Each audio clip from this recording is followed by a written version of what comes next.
बड़े अच्छे हमारे यहाँ संत हुए जिनका नाम हुआ नामदेव जी। बोलो राधे राधे और जोर से। बड़े अच्छे संत हुए माता जी, बड़ी अच्छी कथा है। नामदेव जी, नामदेव जी अपने नाना जी के यहां रहते थे। नाना जी का नाम था बामदेव जी। नाना जी का क्या नाम था? बामदेव जी। अच्छा, बामदेव जी बचपन से ही वो भगवान की सेवा करते, ठाकुर जी की सेवा करते, अष्टयाम सेवा करते। अपने घर में लड्डू गोपाल रखते, भगवान रखते, ठाकुर जी को रखते, हाँ? उनकी सेवा करते, करनी भी चाहिए। नामदेव जी छोटे थे, अब वो सेवा करते हुए देखते तो उनके मन में भी इच्छा होती।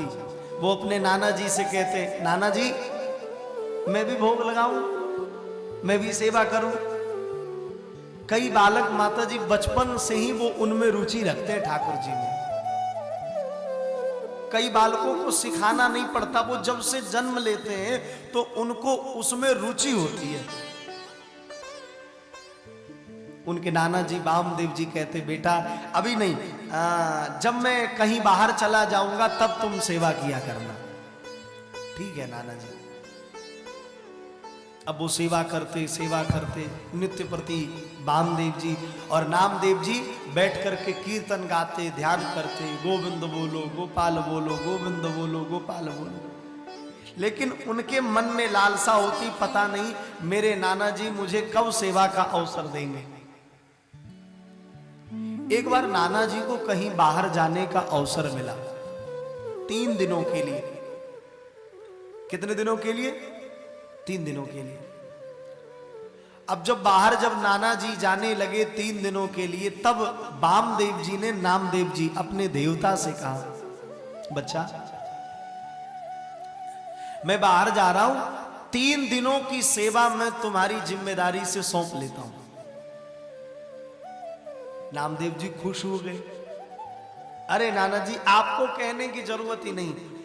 अब नाना जी ने नामदेव के हाथ, भाई बालों पे हाथ फेरते हुए कहा, बेटा दूध खुद नहीं पी जाना, पहले ठाकुर जी को पवाना और उसमें से जो थोड़ा बच जाए तब तुम पी लेना।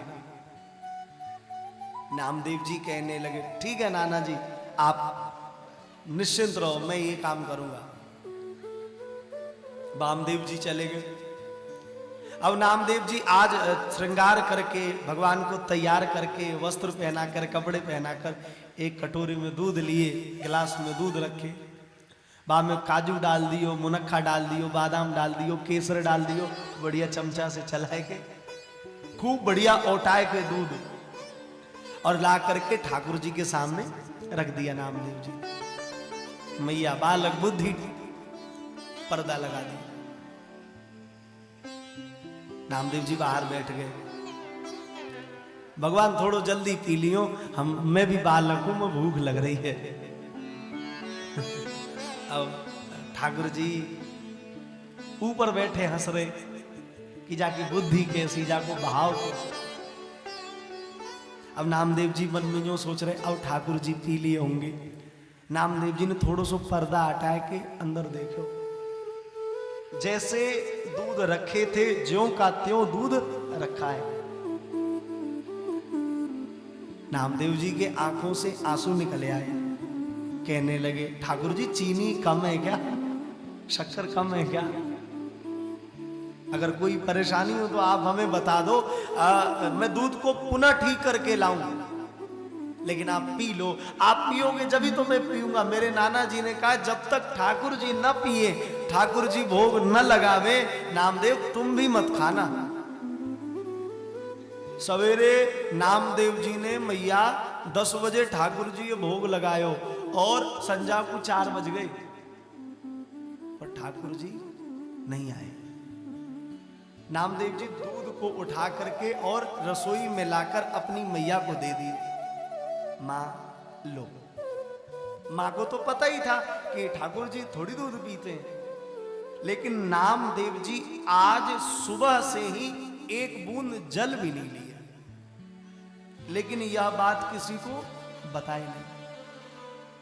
दूसरे दिन फिर नहा करके स्नान करके फिर गिलास में दूध औटाए के मैया बा में काजू मखाने बादाम अब के तो चीनी और ज्यादा गेर दियो, शक्कर डाल दिए और बढ़िया बात चला के वहां पहुंचाए, पर्दा लगा दियो।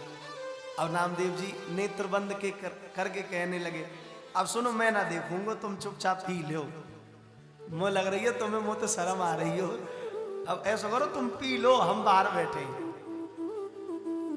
पर मां आज भी 4 बज गए, आज भी नहीं आए। नामदेव जी आज तो फूट फूट कर रोने लगे। अरे ठीक है, हम ज्ञानी नहीं है, हम सेवादार नहीं है, हम तुम्हारी सेवा करना जानते नहीं है, तो इसका मतलब ये थोड़ी है कि हमारे चक्कर में तुम भूखे रह जाओ।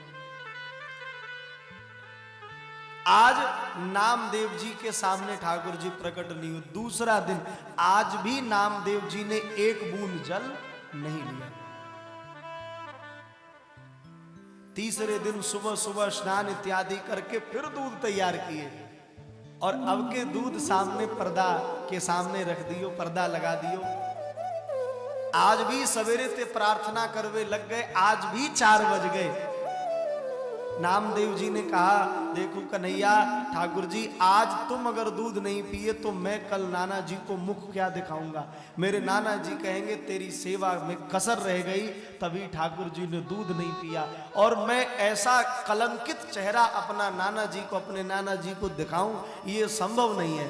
नामदेव जी बिना मैया को बताए दौड़ कर गए और रसोई से एक चाकू ले आए और ला करके ठाकुर जी के सामने छुरी को, चाकू को उठा करके अपने गर्दन पे रख लिया।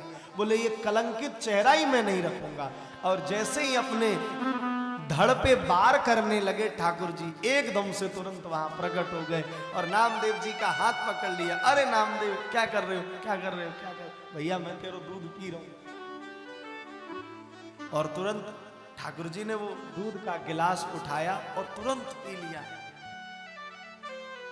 नामदेव जी कहने लगे, सुनो पूरा मत पीना, थोड़ा छोड़ देना, मैं भी 3 दिनों से कुछ खाया नहीं। भगवान के नेत्रों में आंसू आ गए और नामदेव जी को गले से लगा दिया। बच्चा मुझसे बड़ी गलती हो गई, कोई बात नहीं। अगर मुझे पता होता कि तुम 2 दिन भूखा रहने के बाद तीसरे दिन चाकू लगाने से आ जाते हो, तो मैं तो पहले दिन चाकू लगा लेता। दूसरे दिन जब नाना जी आए तो नाना जी कहने लगे वामदेव जी, नामदेव जी से, बेटा तुमने ठाकुर जी की सेवा करी बच्चा, आपको क्या बताऊं, 2 दिन तो तुम्हारे ठाकुर जी ऐंठ में रहे, लेकिन तीसरे दिन उन्होंने पी लिया। सारी घटना पूरी कथा बताई।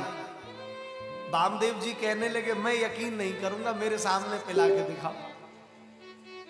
जैसे ही वामदेव जी के सामने नामदेव जी ने दूध को रखा और बगल में एक हाथ में चाकू रख लिया। 2 घंटे हो गए बुलाते बुलाते, चाकू को थोड़ा ऐसे ऊपर किए, बोले ध्यान रखना आज हमारी अगर इज्जत गई तो मैं भी गया। ठाकुर जी देखते ही देखते सामने प्रकट हो गए और गिलास का दूध एकदम से खत्म होता चला गया। महाराज वामदेव जी भगवान को बाद में प्रणाम किए और अपने देवता नाती को पहले प्रणाम किए। बोले धन्य है तेरा जीवन, आज तुझ जैसे बालक की वजह से आज हमें स्वयं भगवान का दर्शन हो गया, स्वयं जगन्नाथ का दर्शन हो गया। बोलो राधे राधे। वो नाम